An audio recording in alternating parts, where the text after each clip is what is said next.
قانون کشش یا لا آف نیچر یا لا آف اٹریکشن یہ ہے کہ آپ جو سوچتے ہیں، جیسی نیت رکھتے ہیں، ویسے ہی آپ کی زندگی ہو جاتی ہے۔ نیت کی طاقت اور خیالات کی طاقت کا راز مغرب میں دریافت ہو چکا ہے، اور پاور آف انٹینشن اور پاور آف تھاٹس پر پوری کتابیں لکھی گئی ہیں۔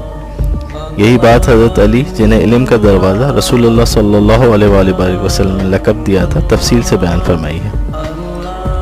یہی قانون کشش یا لا آف اٹریکشن آپ کو حضرت شمس تبریز رحمۃ اللہ علیہ اور مولانا روم کے مکالموں میں بار بار نظر آئے گا، جو الف شفق نے اپنے ناول عشق کے 40 اصولوں میں بیان کیے ہیں۔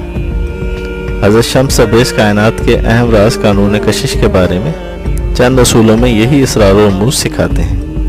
ایک اصول میں آپ بیان فرماتے ہیں، ہم خدا کے بارے میں جو گمان رکھتے ہیں وہ دراصل ہماری اپنی شخصیت کے بارے میں ہمارے گمان کا ایک عکس ہوتا ہے۔